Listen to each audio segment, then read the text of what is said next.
बेटी की बारात। कहते हैं इस सृष्टि में सबसे बड़ा दान है कन्यादान। इसीलिए शास्त्र में कहा जाता है कि अगर आपने कन्यादान कर दिया तो आपने गंगा स्नान कर लिया। लेकिन कन्यादान करने के बाद क्या बेटी का रिश्ता उस घर से टूट जाता है? अक्सर बेटियों को तो यही सिखाया जाता है। हमारे प्यारे लाल मिश्रा भी अपनी बेटी कुसुम को यही सीख देने में लगे हैं, क्योंकि अब कुछ ही दिनों में कुसुम की शादी होने वाली है। माँ, जरूरी है क्या कि शादी के बाद साड़ी पहने? अरे ऐसा क्यों कह रही है बेटा? शादी के बाद एक लड़की का जीवन बदल जाता है। उसे समाज, ससुराल, रीत रिवाज के हिसाब से चलना पड़ता है कुसुम। इसलिए मान और मर्यादा बनाए रखना बहुत जरूरी होता है, समझी? हाँ कुसुम, ससुराल जाने के बाद तुम सिर्फ उस घर का मान नहीं बल्कि इस घर का मान भी अपने साथ ले जाओगी। तुम जो भी करोगी उसका असर दोनों परिवारों पर होगा। इसलिए तुम जितना हो सके, जितना अच्छे से हो सके, उतना उस रिश्ते को निभाना बेटा। जी पापा, मैं ध्यान रखूंगी। शादी के बाद ससुराल में कई सारी ऐसी चीजें भी होती है जो तुम्हें समझ नहीं आएगी या पसंद नहीं आएगी, लेकिन तुम प्यार से उसे अपनाने की कोशिश करना कुसुम। इसी से तुम्हारा रिश्ता मजबूत होता है। कुसुम, तुम मेरी इकलौती बेटी हो और मुझे सबसे ज्यादा गर्व तुम पर है। हम तुम्हारी शादी करवा रहे हैं, लेकिन इसका मतलब ये नहीं कि तुम्हारा इस घर से रिश्ता ही टूट जाएगा। मुझे यकीन है कि तुम हमारा सर कभी भी नीचे नहीं होने दोगी। तुम गर्व हो, हमारा गर्व। अरे कहाँ खो गई है महारानी? पता नहीं किस ख्यालों में खो जाती है ये। नहीं माँ जी, कुछ नहीं, बस यूं ही कुछ याद आ गया था। अरे आप जल्दी से काम कर और मेरे लिए एक कप चाय भी बना दे। कब से सर में दर्द हो रहा है। जी, अभी बना देती हूँ माँ जी। पता नहीं क्या देख के हमने इस लड़के से अपना रिश्ता जोड़ा था। ना अकल है ना शक्ल, ना ठीक से कोई काम करना आता है। बात तो तुम्हारी सही है माँ। कई बार तो मुझे भी खुद पे यकीन नहीं होता कि मैंने इस रिश्ते के लिए हाँ कैसे कर दी। अब क्या कर सकते बेटा, जो हो गया सो हो गया। लेकिन अब तू तो सुधर सकती है ना बहू। इसका कुछ नहीं होने वाला माँ, ये जैसी है वैसी रहेगी। अरे मेरा टिफिन कहाँ है? अभी तक तैयार नहीं किया क्या? पता नहीं कहाँ ध्यान रहता है इसका। अरे कहाँ खोई रहती है सारा दिन। ये रहा आपका टिफिन और माँ जी आपकी चाय। सुनो, आज रात को मेरे कुछ दोस्त आ रहे हैं, इसलिए अच्छा सा खाना बना देना, समझी? लेकिन आज तो मुझे मम्मी पापा के घर जाना था ना, आपने कहा था शाम को चली जाना। कहा होगा, लेकिन अब मेरे दोस्तों ने प्लान बना लिया है, इसलिए कोई जरूरत नहीं वहां जाने की। फिर कभी चली जाना। लेकिन मम्मी पापा कब से कह रहे थे घर आने को। अगर पति कह रहा है तो बात समझ में आ जानी चाहिए। यो बहस करना अच्छे लक्षण नहीं है। सही कह रही है माँ। मैंने कहा ना, आज कहीं जाने की जरूरत नहीं है, मतलब नहीं जाना कहीं भी। शाम को सब कुछ तैयार करके रखना, मुझे कोई गड़बड़ नहीं चाहिए। जी ठीक है। कुसुम के ससुराल वाले उसे बिल्कुल भी अच्छे से ट्रीट नहीं करते थे। जैसे वो कोई घर की नौकरानी हो, वैसा ही उसके साथ बर्ताव किया जाता था। लेकिन उसने कभी ये बात अपने माता पिता के साथ नहीं की, क्योंकि उसे लगता था कि उसके माता पिता का सर झुक जाएगा अगर उन्हें ये बात पता चली तो। सुन बहू, अपने मम्मी पापा को मना कर देना कि आज तू नहीं आएगी, वरना उनके फोन आते रहेंगे लगातार। जी। हेलो पापा, कैसे हैं आप? मैं ठीक हूँ कुसुम, तू कैसी है बेटा? आज आ रही है ना? मैंने तेरे लिए तेरी मनपसंद कचौरियाँ भी लाई है, तुझे बहुत पसंद है ना? नहीं पापा, मैं ना आज नहीं आ पाऊंगी। आज आकाश के कुछ दोस्त आ रहे हैं, इसलिए कुछ तैयारियां करनी है। सॉरी पापा। अच्छा, दामाद जी के दोस्त आ रहे हैं। चलो कोई बात नहीं बेटा, पहले ससुराल वालों के बारे में सोचना चाहिए। मुझे गर्व है कि तू सब कुछ इतने अच्छे से संभाल रही है। जी पापा, पर मुझे आपकी बहुत याद आती है। आई रियली मिस यू पापा। अरे गुड़िया, मैं भी तुझे बहुत याद करता हूँ। जब भी घर में तेरी पसंद की कोई चीज बनती है ना, तो लगता है कि अभी आएगी और कहेगी, पापा ये तो मैं ही खाऊंगी। लेकिन मैं ये सोचकर खुश हो जाता हूँ कि मेरी बेटी अपने ससुराल में खुश है, चैन से है, और बस फिर आंसू रुक जाते बिटिया। हाँ पापा, आप मेरी चिंता बिल्कुल भी मत कीजिए, मैं बिल्कुल ठीक हूँ। आप अपना और माँ का ध्यान रखिएगा। मैं आपसे जल्दी मिलने आऊंगी। तू भी अपना ध्यान रखना बच्चा, है? और सबको मेरा प्रणाम देना। जी, फोन रखती हूँ पापा।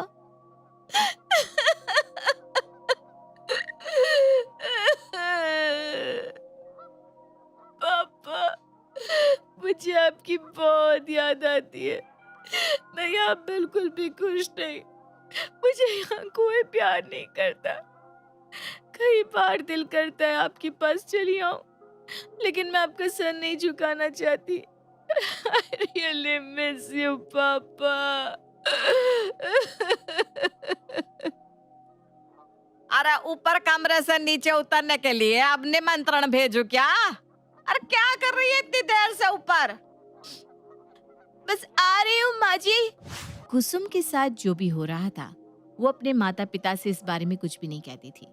चुपचाप सब कुछ सह रही थी, लेकिन उसके ससुराल वालों का बर्ताव दिन प्रतिदिन उसके प्रति और बुरा होता जा रहा था। सारा खाना बन गया है ना? जी, सब कुछ बना दिया है। इसमें पकोड़े कहाँ हैं? वो आज मैंने टिक्कियाँ बनाई थी ना, तो पकोड़े नहीं बनाए। ये लो, एक काम कहा था इमाम साहब से, वो भी ठीक से नहीं होता।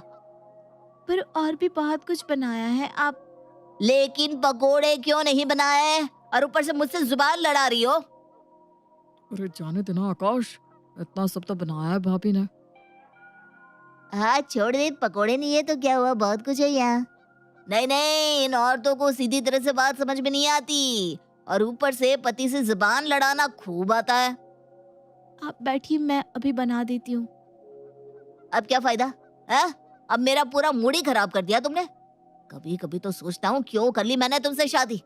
ना तुम इतनी खूबसूरत हो, ना अकल है, और ना ही कोई तमीज। पता नहीं क्या सोच के मैंने तुमसे शादी करने के लिए हाँ कर दी। अरे जाने दो ना आकाश, क्यों बात का बतंगड़ बना रहा है? हाँ देख, भाभी रो रही है, छोड़ देना गुस्सा। इसे यही आता है दोस्त, रोना बस, और कुछ नहीं।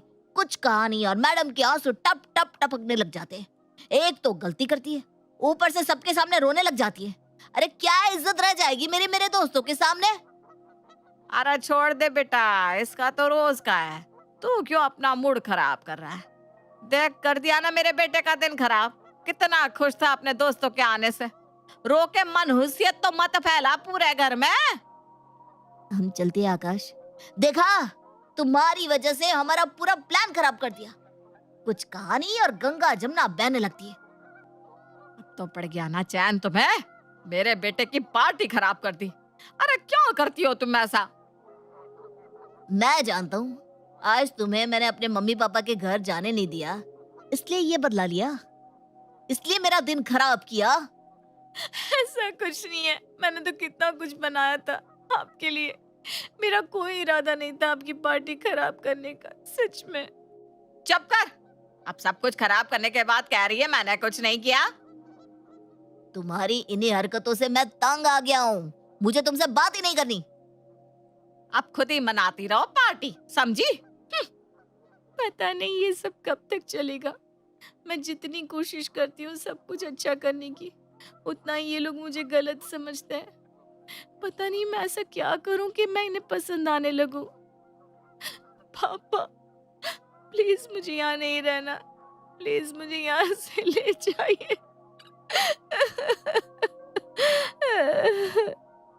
अरे आकाश, ये कुसुम तो बेहोश हो गई, जरा जल्दी आ। रोते रोते कुसुम बेहोश हो जाती है। आखिर क्या था उसके बेहोश होने का कारण? कोई बीमारी या कुछ और? अब पता नहीं कुसुम की जिंदगी कौन सा मोड़ लेने वाली थी। कुसुम के ससुराल में उसकी हालत एक नौकरानी से ज्यादा नहीं थी। उसके ससुराल में कोई उससे ना प्यार करता था और ना ही उसकी इज्जत। लेकिन वो ये सब चुपचाप सह रही थी, बस इसलिए क्योंकि उसे अपने माता पिता के सिखाए संस्कार याद थे। उसे डर था कि कहीं उसके कोई कदम उठाने से उसके माता पिता की इज्जत ना चली जाए।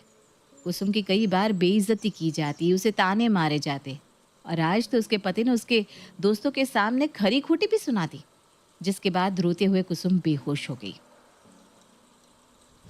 आप दोनों बाहर रुकिए, मैं चेक करके आपको बताती हूँ। ठीक है डॉक्टर। अब पता नहीं कौन सी नई मुसीबत लेकर आई है ये लड़की। हाँ, बीमार हो गई है, पता नहीं कितना खर्चा करवाएगी। पता नहीं क्या होता रहता है इसे। अब ये बीमार पड़ गई तो घर का काम कौन करेगा? देखते ना डॉक्टर क्या कहती है, फिर पता चलेगा और क्या। आपको चिंता करने की कोई जरूरत नहीं है। मतलब ठीक है ना, तो घर का काम कर सकती है ना ये अब। अरे पहले पूछिए तो सही कि वो ठीक है या नहीं, बीमार क्यों हुई थी। आपको तो सिर्फ घर के काम की पड़ी है। बेहोश क्यों थी ये? आपकी पत्नी माँ बनने वाली है, अब आपको उनका ज़्यादा से ज़्यादा ख्याल रखना होगा। क्या? मैं पापा बनने वाला हूँ? माँ, सुना तुमने, मैं पापा बनने वाला हूँ। अरे वाह वाह वाह, ये तो बहुत खुशी की बात है। हमारे घर जल्दी ही छोटा आकाश आने वाला है, मेरे घर का चिराग। Thank you doctor. छोटी गुड़िया भी तो आ सकती है ना। देखिए, अब आपको उनका बहुत ध्यान रखना होगा। उनकी हालत देखकर लगता है कि वो बहुत ज़्यादा रोई हैं और उनका खाना पीना भी इतना सही नहीं है, इसलिए आज से उनका ध्यान रखिएगा। उन्हें बिल्कुल भी स्ट्रेस नहीं होना चाहिए। जी जी डॉक्टर, हम उसका पूरा ध्यान रखेंगे। ठीक है, मैं कुछ दवाइयाँ लिख देती हूँ, आप उन्हें अच्छे से दीजिएगा। कुसुम की जिंदगी में इतने वक्त बाद कोई खुशी आई थी। वो माँ बनने वाली थी और इसी वजह से थोड़ा सा ही सही, लेकिन उसके ससुराल वालों का बर्ताव उसकी तरफ पहले से सही हो गया था। ये ले दूध पी ले, मेरे पोते को अच्छे से पोषण मिलना चाहिए। मैं नहीं चाहती वो तेरी तरह कमजोर पैदा हो। ले पी ले दूध। जी माँ जी। तुमने अपनी दवाई ले ली है ना? जी मैंने ले ली है। देखो, मैं नहीं चाहता कि मेरे बच्चे को कुछ भी हो, समझी? तुम अपना ध्यान रखो ना रखो, लेकिन मेरे बच्चे का पूरा ध्यान रखना होगा। जी मैं अपना पूरा ध्यान रख रही हूँ। एक बार मेरा पोता आ जाए, फिर मैं उसे अपने हाथों से पालूंगी, देखना आकाश। हाँ माँ, तुम ही पालना मेरे बेटे को। मैं नहीं चाहता कि वो अपनी माँ की तरह बने। कुसुम गर्भवती थी, लेकिन इसके दौरान हर वक्त उसे यही कहा जाता था कि उन्हें लड़का ही चाहिए, जिससे कुसुम और भी डरी डरी रहने लगी थी। कुसुम, तुम्हारा बीपी बढ़ा हुआ है, क्या बात है? किसी बात का टेंशन है क्या तुम्हें? डॉक्टर, क्या आप बता सकती हैं ये बेबी लड़का है या लड़की? कुसुम, तुम्हें पता है ना कि ये बताना बहुत बड़ा अपराध है, फिर क्यों पूछ रही हो? सॉरी डॉक्टर, मैं तो बस यूं ही। तुम्हारे ससुराल वाले तुम पर दबाव डाल रहे हैं क्या? नहीं नहीं डॉक्टर, ऐसा कुछ भी नहीं है, मैं तो बस यूं ही पूछ रही थी। वो सब तो बहुत खुश है। मैं रोज़ ऐसे लोगों को देखती हूँ कुसुम, और मुझे पता है कि तुम मुझे कुछ नहीं बताओगी, लेकिन प्लीज़ अपना ख्याल रखो और टेंशन बिल्कुल मत लो। जी डॉक्टर। कुसुम को डर था कि कहीं उसकी बेटी हो गई तो शायद उसका जीना उसके ससुराल में और भी मुश्किल हो जाएगा। इसी डर में वो अपने दिन रात बिता रही थी, और उसका ये डर सच भी हुआ जब उसकी बेटी ने जन्म लिया। एक खुशी मांगी थी इससे, वो भी ये नहीं दे पाई। इससे उम्मीद करना ही हमारी गलती थी माँ। घर का चिराग मांगा था, ये तो एक और कुसुम ले आई। ये बच्चे हम दोनों की है आकाश, आप इसके बारे में ऐसा मत कहिए प्लीज़। तुम ज्यादा जबान मत लड़ाओ, समझी? मैंने तुमसे कहा था ना मुझे बेटा चाहिए। पर ये मेरे हाथ में तो नहीं था, इसमें मैं क्या कर सकती हूँ? तो कुछ नहीं कर सकती, क्योंकि तेरा भाग्य ही ऐसा है।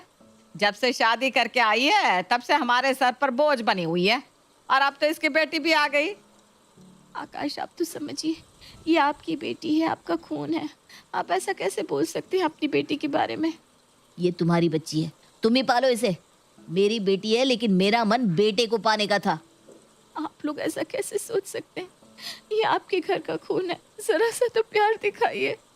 माँ, मैं घर जा रहा हूँ, तुम इन दोनों को लेकर आ जाना। ठीक है बेटा, जा, तू थक गया होगा, जाकर आराम कर ले बच्चा। कुसुम का डर हकीकत में बदल गया था। बेटी होने के बाद उसके ससुराल वाले उसके साथ और भी बदतमीजी से पेश आ रहे थे। अरे कुसुम, अभी तक खाना नहीं बनाया? क्या कर रही थी सुबह से? माँ जी, गुड़िया को आज तेज बुखार है, वो रोए जा रही है, इसलिए खाना बनाने के लिए वक्त ही नहीं मिला। अब बच्चे का बहाना बना रही है ये, बस यही सुनना रह गया था। माँ जी, मैं बहाना नहीं बना रही हूँ, सच में गुड़िया की तबीयत खराब है। तो तू क्या चाहती है? क्या भी इस उम्र में मैं काम करूं? बस यही दिन देखना रह गया था। आकाश देख रहा है ना बेटा, ये क्या कह रही है? माँ जी, मेरी बेटी बीमार है, रो रही है। एक दिन आप खाना बना लेंगे तो क्या हो जाएगा? तुम्हारी हिम्मत कैसे हुई मेरी माँ से ऐसे बात करने की? हैं? मैं ऐसे बात नहीं कर रही हूँ, मैं बस बता रही हूँ। पता नहीं कौन सा मनहूस दिन था जो मैंने तुमसे शादी कर ली और तुम्हें इस घर में ले आया। तभी अचानक बाहर से ढोल नगाड़ों की आवाज आने लगती है। अरे यह कैसी आवाज है? शायद किसी की बारात आई है माँ। लेकिन इसकी आवाज हमारे घर के बाहर से क्यों आ रही है? आओ माँ, देखते हैं। अरे ये किसकी बारात लेकर आया है कोई, वो भी हमारे दरवाजे पर? पता नहीं माँ कौन है। अरे वो देख, सजी हुई कार भी है और उस पर कोई नाम भी लिखा हुआ है। पढ़ तो जरा, किसका नाम है? कुसुम। अरे इस पर तो कुसुम का नाम लिखा हुआ है। पापा, पापा बारात लेकर क्यों आए हैं? कुसुम चल बेटा, मैं तुझे लेने आया हूँ। पापा ये सब क्या है? और आप? कुसुम, मैंने तुझसे कहा था कि रिवाजों को जितना हो सके निभाना, पर ये तो नहीं कहा था ना कि घुट घुट के जीना, अपना अस्तित्व खो देना, अपनी इज्जत खो देना। नहीं बेटा नहीं, ये सब तुम क्यों सहती रही?